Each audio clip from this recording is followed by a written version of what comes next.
Hi friends, നമസ്കാരം. നമ്മുടെ ഇഷ്ടവിശേഷങ്ങളായി ഗൗരി ശങ്കരത്തിൻ്റെ ഒരു അടിപൊളി വിശേഷമായിട്ടാണ് വന്നിരിക്കുന്നത്. അപ്പോൾ എല്ലാവർക്കും നല്ലൊരു ദിവസം ആശംസിച്ചുകൊണ്ട് തന്നെ നമുക്ക് വിശേഷത്തിലേക്ക് പോകാം.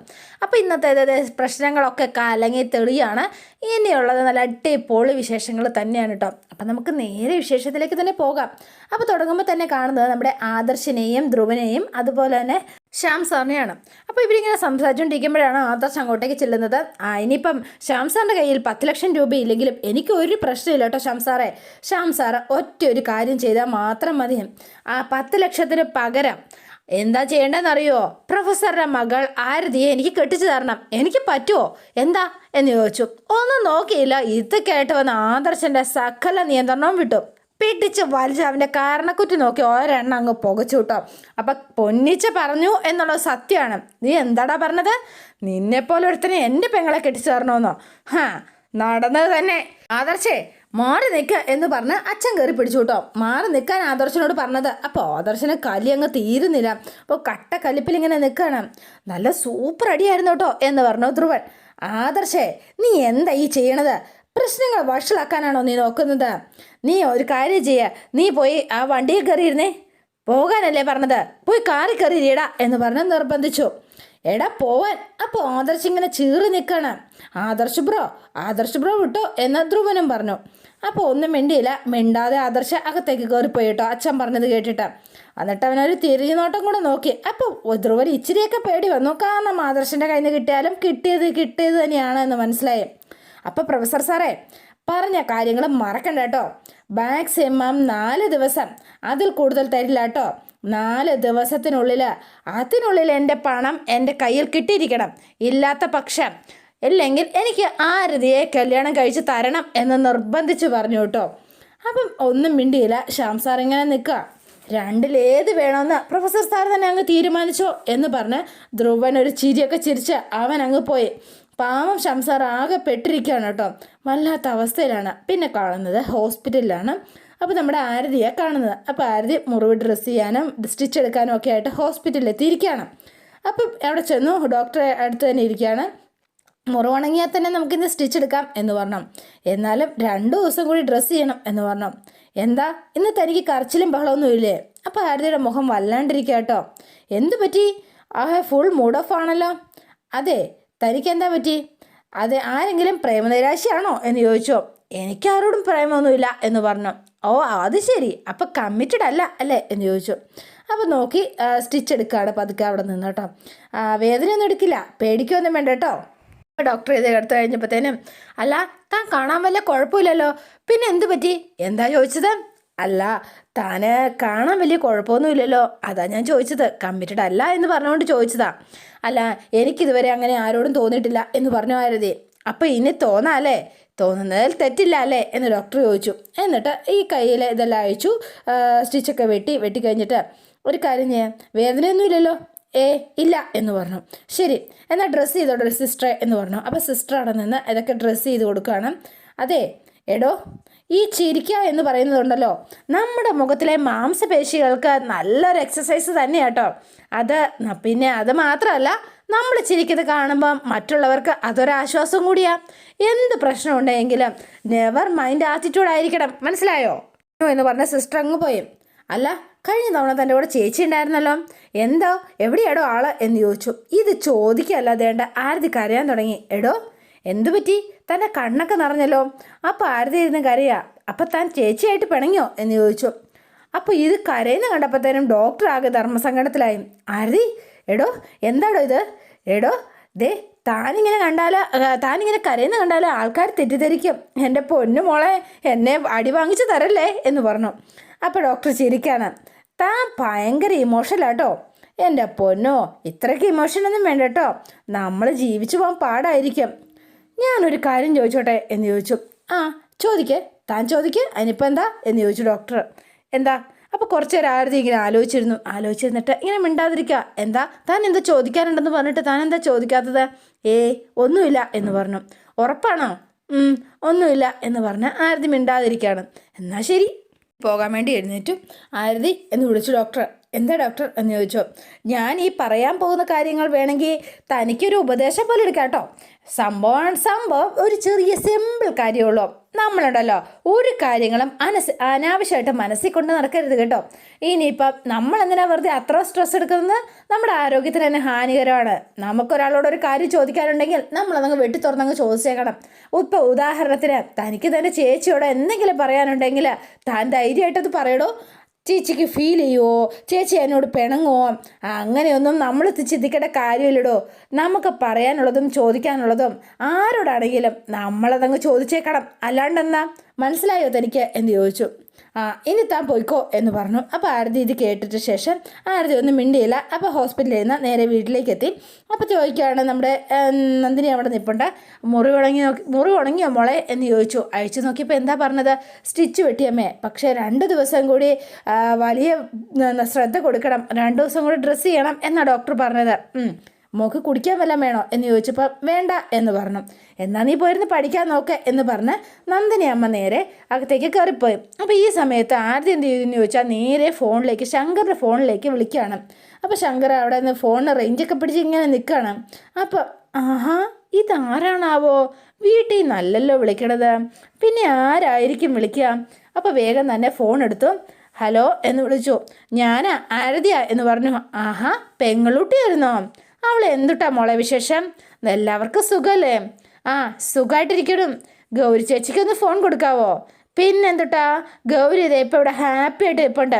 അപ്പോൾ ഗൗരി പാത്രമൊക്കെ കഴുകിക്കൊണ്ടിരിക്കുകയാണ്. ഗൗരി ഇങ്ങ് വന്നേ, ഗൗരിയെ ഒന്നിങ്ങ് വായോ എന്ന് പറഞ്ഞു. അപ്പോൾ ഗൗരി നേരെ അടുത്തേക്ക് ചെല്ലാണ് കേട്ടോ.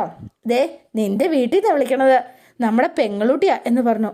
ആരതിയാണോ വിളിക്കണത്? അപ്പോൾ ഭയങ്കര സന്തോഷത്തിൽ ഗൗരി ഫോൺ വാങ്ങി. മോളെ ആരതി എന്ന് വിളിച്ചു. നിൻ്റെ കൈ എങ്ങനെ ഇരിക്കണോ? ഉറങ്ങിയോ? ഇന്ന് പോയി സ്റ്റിച്ച് എടുത്തോ? നിൻ്റെ ഡോക്ടർ എന്ത് പറഞ്ഞു? കുഴപ്പമൊന്നുമില്ല. ചേച്ചി, ശങ്കരേട്ടൻ ചേച്ചിയുടെ അടുത്ത് നിൽപ്പുണ്ടോ? ഉണ്ട്. അതെന്താ നീ മോളെ അങ്ങനെ ചോദിച്ചത്? എന്താ? അതെ ചേച്ചി, എന്നാൽ ഏട്ടൻ്റെ അടുത്ത് നിന്നൊന്ന് മാറി നിൽക്കാവോ? എനിക്ക് ചേച്ചിയോട് ഒരു കാര്യങ്ങൾ പേഴ്സണലായിട്ട് പറയാനുണ്ടായിരുന്നു. 1 മിനിറ്റ് എന്ന് പറഞ്ഞ് ഗൗരി പോകാൻ തുടങ്ങിയപ്പം ഗൗരി നീ ഇവിടെ നിൽക്കുക എന്ന് പറഞ്ഞു. ശങ്കർ, ഗൗരി ആരതിക്ക് എന്തോ എന്നോട് സംസാരിക്കണമെന്ന്.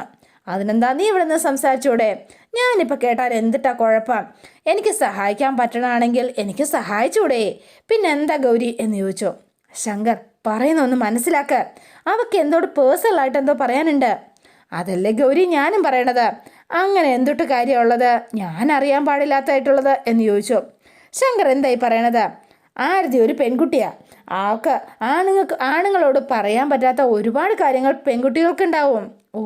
മനസ്സിലായി, ഇപ്പോഴല്ലേ കാര്യം പിടികിട്ടിയത്. എന്നാൽ നിങ്ങൾ സംസാരിക്കട്ടോ എന്ന് പറഞ്ഞ ശങ്കർ അപ്പുറത്തേക്ക് അങ്ങ് പോയിട്ടോ. മോളെ ആരതി പറഞ്ഞോ എന്ന് പറഞ്ഞു. ചേച്ചി അന്ന് തട്ടിക്കൊണ്ട് പോയില്ലേ, അതിനെക്കുറിച്ചാണ് എനിക്ക് ചോദിക്കാനുള്ളത് എന്ന് പറഞ്ഞു. മോളെ ചേച്ചി കേൾക്കുന്നുണ്ടോ? നീ എന്താ മോളെ ഇപ്പം അതിനെക്കുറിച്ച് ചോദിക്കണത് എന്ന് ചോദിച്ചു. എന്തെങ്കിലും പ്രശ്നമുണ്ടോ? ചേച്ചി, ആരതി നിന്നോട് ഞാൻ ചോദിക്കുന്നത് നീ കേട്ടില്ലേ എന്ന് ചോദിച്ചു. അതെ, അത് പിന്നെ എന്ന് പറഞ്ഞു. അവനില്ലേ എന്ന് പറഞ്ഞ് തീരാൻ തുടങ്ങിയപ്പോഴത്തേനും, അവനെക്കുറിച്ച് ഇങ്ങനെ സംസാരിക്കാൻ തുടങ്ങിയപ്പോഴത്തേനും വേഗം ശ്യാം സാറ് അങ്ങോട്ടേക്ക് വരികയാണ്. ഹലോ ആരതി, ഞാൻ പറയണത് നീ കേൾക്കുന്നുണ്ടോ എന്ന് ചോദിച്ചു. പക്ഷേ എങ്കിലും ഗൗരിയോടൊന്നും പറയാൻ പറ്റിയില്ല ആരതിക്ക്. അപ്പോഴേക്ക് ശ്യാം സാറ് വന്നു. ശ്യാം സാറ് ചെവിയിലേക്ക് വെച്ചു. ഹലോ മോളെ ഗൗരി, എങ്ങനെ ഇരിക്കണോ എന്ന് ചോദിച്ചു. അച്ഛാ, കുഴപ്പമൊന്നുമില്ല അച്ഛാ, ഞാൻ അച്ഛനെയും ആദർശേട്ടനെയൊക്കെ ഒന്ന് വിളിക്കണം എന്ന് കരുതിയിരിക്കുകയായിരുന്നു. അല്ല വേണി, എന്താ അച്ഛാ നമ്മുടെ വീട്ടിലേക്ക് കൂട്ടിക്കൊണ്ട് വരാത്തത്? നീ ശങ്കറിന് ഫോണൊന്ന് കൊടുത്തേ മോളെ എന്ന് പറഞ്ഞു. അപ്പോൾ ശങ്കർ അപ്പുറത്ത് മാറി നിന്ന് കാലും കൈയൊക്കെ കഴുകൊണ്ട് ഇങ്ങനെ നിൽക്കുക കേട്ടോ. ശങ്കർ, ദാ അച്ഛനാ സംസാരിക്കണത് എന്ന് പറഞ്ഞു. ശ്യാം സാറേ എന്ന് വിളിച്ചു. മോനെ ശ്യാം സാറിന് എന്തെങ്കിലും കലിപ്പുണ്ടോ എന്നോട് എന്ന് ചോദിച്ചു. ശങ്കറേ, നിങ്ങൾ എവിടെയാണ് ഉള്ളത്? ശ്യാം സാറ് പേടിക്കണ്ട കേട്ടോ, നമ്മൾ തൃശ്ശൂർ പരിസരത്ത് തന്നെയുണ്ട്. ഇവിടെ നല്ല സേഫായി പ്ലേസ് ആട്ടാ. പിന്നെ നിങ്ങൾ എത്ര കാലം അവിടെ നിൽക്കും? ശങ്കർ ഒരു കാര്യം ചെയ്യുക, ഗൗരിയും കൂട്ടി തിരുവനന്തപുരത്തേക്ക് പോരെ, നമുക്കിവിടെ കഴിയാന്നേ. എൻ്റെ പൊന്നു ശ്യാം സാറേ, ഇവിടെ ഞങ്ങൾക്ക് ഒരു പ്രോബ്ലം ഇല്ല കേട്ടോ. എൻ്റെ ഗൗരിയെ ഞാൻ പൊന്നു പോലെ നോക്കണത്. അല്ലെങ്കിൽ ശ്യാം സാറിന് എന്തെങ്കിലും ഡൗട്ട് ഉണ്ടായെങ്കിൽ ദേ ഗൗരിയോട് തന്നെ ഒന്ന് നേരിട്ട് ചോദിച്ചു നോക്ക്. ഇപ്പം ശ്യാം സാറ് വിളിച്ചില്ലേ, അതുപോലെ നമ്മുടെ അച്ഛനും ഞങ്ങളെ തിരിച്ചു വിളിക്കൂട്ടോ. അതെ, അങ്ങനെ തന്നെയാണ് ഞാൻ വിചാരിക്കണത്. ഞങ്ങളുടെ കാര്യം ഓർത്ത് ശ്യാം സാർ വെറുതെ ടെൻഷൻ അടിക്കണ്ട കേട്ടോ. നാളെ അല്ലെങ്കിൽ മറ്റന്നാൾ ഞങ്ങളെ വന്ന് അച്ഛൻ പിക്ക് ചെയ്യും, ഉറപ്പ് എന്ന് പറഞ്ഞു. ശരി, ശങ്കറിൻ്റെ തീരുമാനം അങ്ങനെയാണെങ്കിൽ ഇനി ഞാനൊന്നും പറയണില്ല. ശരി എന്നാൽ എന്ന് പറഞ്ഞ് വേഗം തന്നെ ഫോൺ കട്ട് ചെയ്തു. Hello hello, Shyam sir cut ചെയ്തല്ലോ ഗൗരിയെ. ഇഷേ, ശ്യാം സാർ എന്തൊട്ട് പണിയായി കാണിച്ചതാ? നിന്നോടൊന്നും മര്യാദയ്ക്ക് സംസാരിച്ചത് പോലും ഇല്ലല്ലോ നിന്റെ അച്ഛൻ. അവിടെ എന്തെങ്കിലും തിരക്കുണ്ടാവും, അതുകൊണ്ടായിരിക്കും മിക്കവാറും അച്ഛൻ ഫോൺ കട്ട് ചെയ്ത് ആയിരിക്കും അല്ലേ എന്ന് ചോദിച്ചു ശങ്കർ. എന്നിട്ട് ഗൗരി നേരെ അങ്ങോട്ടേക്ക് പോയി. അപ്പം ശങ്കർ ഇങ്ങനെ നിൽക്കുകയാണ് കേട്ടോ. എൻ്റെ വടക്കുന്നതാ, നാളെ അല്ലെങ്കിൽ മറ്റന്നാൾ നമ്മുടെ അച്ഛനെ ദേ ഇങ്ങോട്ടേക്കൊന്ന് കൊണ്ടുവരണം കേട്ടോ. ഇല്ലെങ്കിലുണ്ടല്ലോ ഞാൻ ഫുള്ളായിട്ടങ്ങ് പെട്ടുപോകട്ടോ. എന്നെയും എൻ്റെ കിടാവിനെയും നൈസായിട്ടൊന്ന് സേഫ് ആക്കേണ്ട ഇഷ്ടോ. എൻ്റെ പൊന്നോ, ധർമ്മസങ്കടത്തിലാക്കല്ലേ. നമ്മുടെ ആരതിയെയും ആദർശം അതുപോലെ തന്നെ നന്ദിനിയും ശ്യാമവും നിൽക്കുകയാണ്. അതെ ആരതി, നീ എന്ത് പണിയായി കാണിച്ചത്? കൃത്യസമയത്ത് ഞാൻ വന്നില്ലായിരുന്നെങ്കിൽ എല്ലാ കാര്യവും നീ ഇപ്പം ഗൗരിയോട് പറയില്ലായിരുന്നോ എന്ന് ചോദിച്ചോ. ഇനിയെങ്കിലും ധ്രുവന് കൊടുക്കാനുള്ള പണം എങ്ങനെയെങ്കിലും കൊടുക്കണം എന്ന് ഓർത്തിട്ട് അച്ഛനും ഞാനും ഓടുന്നത്. നീ ഇതൊക്കെ കാണുന്നതല്ലേ എന്ന് ചോദിച്ചു ആദർശ്. എങ്ങനെയെങ്കിലും അവൻ ചോദിച്ച പണം കൊടുത്ത് നമ്മൾ നമ്മുടെ ഗൗരിയെ രക്ഷിച്ചെടുത്തേ പറ്റൂ എന്ന് പറഞ്ഞു അച്ഛൻ. അപ്പം ഗൗരി സന്തോഷമായിട്ടും സമാധാനമായിട്ടും ജീവിക്കണം. അതിനു വേണ്ടിയിട്ടാണ് ഞാനും നിൻ്റെ ചേട്ടനും ഒക്കെ ഇങ്ങനെ കിടന്ന് ഓടുന്നത്. ആദ്യം നീ അതൊന്ന് മനസ്സിലാക്കുക. അതൊന്നും മനസ്സിലാക്കാതെ നീ ഇങ്ങനെ എന്ത് ചെയ്യാൻ പോയത് തെറ്റായിപ്പോയി. അച്ഛാ, നമ്മളെല്ലാവരും പേടിച്ചിരുന്നാൽ എങ്ങനെ പേടിപ്പിക്കുകയുള്ളൂ? നമ്മൾ എന്തിനാ ഇതൊക്കെ സഹിക്കുന്നത്? നമ്മൾ ചേച്ചിയോട് പറയണം. പിന്നെ നമുക്ക് ഈ പ്രശ്നത്തിൽ നിന്ന് പുറത്തു വരണ്ടേ? ആരതി, നീ എന്ത് ഭ്രാന്തായി വിളിച്ചു പറയണത് എന്ന് ചോദിച്ചു ആദർശ്. ആദർശേട്ടാ, ഞാൻ പറയണതൊന്നും മനസ്സിലാക്കാതെയാ, എന്നിട്ട് സംസാരിക്കുക. ധ്രുവൻ ചിലപ്പോൾ നമ്മളെ വെറുതെ ഭീഷണിപ്പെടുത്തുകയാണെങ്കിലോ? അവൻ്റെ കയ്യിൽ ചേച്ചിയുടെ ഒരു ഫോട്ടോസും കാണുമെന്ന് എനിക്ക് തോന്നുന്നില്ല. സത്യം എന്താണെന്ന് നമുക്കറിയണ്ടേ? അതുകൊണ്ടാ ചേച്ചിയോട് ആരെങ്കിലും നമ്മൾ ഇക്കാര്യം സംസാരിച്ചേ പറ്റൂ. അപ്പം നന്ദിനിയും പറഞ്ഞു, ശ്യാമേട്ടാ, ആദർശേ, ആരതി പറയുന്നതിലും കാര്യമുണ്ട് എന്ന് പറഞ്ഞു നന്ദിനിയമ്മ. ഗൗരിയോട് നമുക്ക് ഇക്കാര്യങ്ങൾ നേരിട്ട് ചോദിക്കാം. ശരി, നിങ്ങൾ പറയുന്നത് പോലെ തന്നെ ഇക്കാര്യം ഗൗരിയോട് നമുക്ക് സംസാരിക്കാം. ധ്രുവൻ പറഞ്ഞതാണ് സത്യമെന്ന് ഗൗരി പറഞ്ഞാലോ? എന്തായിരിക്കും സ്ഥിതി? നാണക്കാട് കാരണം ഗൗരി നമ്മളിൽ നിന്ന് ഇക്കാര്യം മറച്ചു വെച്ചതാണെങ്കിലോ? അതൊന്നും നമ്മളോട് തുറന്നു പറയാൻ പറ്റാത്തത് കൊണ്ട് അവൾ മറച്ചു വെച്ചതാണെങ്കിലോ? അവൾക്ക് സങ്കടമാവില്ലേ? നമ്മൾ ഇതെല്ലാം അങ്ങോട്ട് ചോദിച്ചു കഴിയുമ്പം അവളുടെ അവസ്ഥ എന്താവും? നിങ്ങൾ ആലോചിച്ച് നോക്കിയിട്ടുണ്ടോ? അമ്മേ വേണ്ട, നമ്മൾ ആരും ഇക്കാര്യം ഗൗരിയോട് സംസാരിക്കരുത്. നമ്മളൊന്നും അറിഞ്ഞിട്ടില്ല, മനസ്സിലാകുന്നുണ്ടോ? എൻ്റെ ഗൗരിമോളെ ഇങ്ങനൊരു കാര്യം പറഞ്ഞാൽ നിങ്ങളാരും വിഷമിപ്പിക്കരുത് എന്ന് പറഞ്ഞു ശ്യാം സാറ്. ഈ ഒരു കാര്യം നിങ്ങൾ ആരും സംസാരിക്കില്ല എന്ന് എനിക്ക് ഇപ്പം ഈ നിമിഷം വാക്ക് തരണം എന്ന് പറഞ്ഞു. ആരതി എന്ന് വിളിച്ചു. ഇല്ലച്ചാ, ഇനി ഞാൻ ഈ ചേച്ചിയോട് ഈ കാര്യം ഒന്നും സംസാരിക്കില്ല എന്ന് പറഞ്ഞു. അപ്പം നന്ദിനിയോട് ചോദിച്ചപ്പോൾ നന്ദിനിയും വാക്ക് കൊടുത്തു. അങ്ങനെ ഇരിക്കുകയാണ്. പിന്നെ കാണുന്നത് നമ്മുടെ ഗൗരിനെയും ശങ്കറിനെയാണ്. അപ്പോൾ ഗൗരി പാത്രം കഴുകുന്നു, ശങ്കർ എടുത്തിരുന്നത് വാങ്ങി വെക്കുന്നു. അപ്പോൾ അവരിങ്ങനെ ഭയങ്കര ഹാപ്പി ആയിട്ടിരിക്കുകയാണ്. അപ്പോഴാണ് നമ്മുടെ ഐത്തും ജോജുവും കൂടെ വരുന്നത്. ശങ്കർ ബായ് എന്ന് വിളിച്ചു. എടാ ഐത്തേ ജോജു, ഇപ്പോൾ വരാട്ടോ, ഇപ്പം ഇവിടെ കുറച്ച് പണിയില്ല. ശങ്കർ ബായ് ഒന്നിങ്ങോട്ട് വരുമോ? ഈ ചെറിയൊരു പ്രശ്നമുണ്ട് കേട്ടോ ശങ്കർ ബായ് എന്ന് പറഞ്ഞു. ഇതേ ഗൗരി, ഞാൻ ഇപ്പോൾ വരാട്ടോ എന്ന് പറഞ്ഞു. അപ്പോൾ ഗൗരി ഇതേ പൊഴിയോരത്തിരുന്ന് പാത്രം കഴുകിക്കൊണ്ടിരിക്കുന്നു. അപ്പോൾ ശങ്കർ അങ്ങോട്ടേക്ക് നമ്മുടെ ജോജുവിൻ്റെ എഴുത്തിൻ്റെ അടുത്തേക്ക് ചെല്ലുകയാണ്. അപ്പോൾ അവിടെ ചെന്നു, എന്തിട്ടടാ, എന്താ പ്രശ്നം എന്ന് ചോദിച്ചു. ഏയ്, രണ്ടാളും എന്താ അങ്ങോട്ടും ഇങ്ങോട്ടും നോക്കിയിരിക്കാതെ കാര്യം എന്താണെന്ന് വെച്ചാൽ പറയടാവേ എന്ന് പറഞ്ഞു. അത് പിന്നെ ശങ്കർ ബായി, ഞങ്ങൾക്ക് ഇപ്പോഴും വിശ്വാസമാകണില്ല. പക്ഷെ അയാളുടെ ഡയലോഗ് കേട്ടിട്ട് സത്യമാണെന്നാണ് തോന്നുന്നത്. നമ്മുടെ ശ്യാം സാറിന് ഇപ്പം എന്തെങ്കിലും അത്യാവശ്യം ഉണ്ടോ എന്ന് ചോദിച്ചു. അപ്പം ഒന്നും മിണ്ടിയില്ല. അല്ല ശ്യാം സാറോ? അല്ല, കാര്യം എന്നിട്ടാന്ന് വെച്ചാൽ ഒന്ന് തെളിച്ച് പറയടാ എൻ്റെ വാഷൗട്ട് ടീംസേ, നിങ്ങൾ എന്തായി പറയണത്? ഇതേ ശങ്കർ ബായ്, വീടും വസ്തുവൊക്കെ നമ്മുടെ പണയത്തിന് വെച്ചിട്ട് കാശ് കൊടുക്കുന്ന ആ ടീമിലെ ക്ലീറ്റസ്, ഞങ്ങളിന്ന് ക്ലീറ്റസിനെ കണ്ടായിരുന്നു കേട്ടോ ശങ്കർ ബായ്. അയാൾ ശങ്കർ ബായിയെ ഒന്ന് തിരക്കിയിട്ടാ. അപ്പോൾ അയത്ത് ഇങ്ങനെ പറഞ്ഞപ്പോൾ തന്നെ, എടാ അയത്തേ, വളച്ച് കെട്ടാതെ ശങ്കർ ബായിയോട് നീ കാര്യം പറയടാ അയത്തേ, അതിലേക്ക് തന്നെയാണ് വരുന്നത് എന്ന് പറഞ്ഞു. ക്ലീറ്റസ് ഞങ്ങളെ കണ്ടപ്പോൾ ഒരു കാര്യം പറഞ്ഞായിരുന്നു. നമ്മുടെ ശങ്കർ ബായി, നമ്മുടെ ശ്യാം സാർ ഉണ്ടല്ലോ, അയാളോട് കാശ് ചോദിച്ചു എന്ന്. ആ കാശിന് എന്താ ഇത്ര അത്യാവശ്യം എന്ന് മനസ്സിലായില്ല എന്ന് പറഞ്ഞു. അപ്പോൾ വേഗം തന്നെ ഗൗരി പാത്രം കഴുകുന്നിടത്ത് നിന്ന് ഇറങ്ങി വരികയാണ് കേട്ടോ. വീട് പണയം വെച്ചിട്ട് പൈസ വാങ്ങാൻ പോവാന്നാണ് ക്ലീറ്റസ് പറഞ്ഞത്. വീടും വസ്തുവും പണയം വെച്ചിട്ട് പൈസ വാങ്ങാൻ മാത്രമുള്ള ശ്യാം സാറിന് കാശിൻ്റെ അത്യാവശ്യം എന്താ മനസ്സിലാവണില്ലല്ലോ. അപ്പോൾ ഗൗരി അങ്ങോട്ട് വന്നിട്ട്, ശങ്കർ, എനിക്ക് അത്യാവശ്യമായിട്ട് വീട്ടിലേക്കൊന്ന് പോകണം, അവിടെ എന്തോ പ്രശ്നമുണ്ട് എന്ന് പറഞ്ഞു. ഗൗരി, നീ ടെൻഷൻ ആവണ്ട, നമുക്ക് പോവാന്നേ എന്ന് പറഞ്ഞു.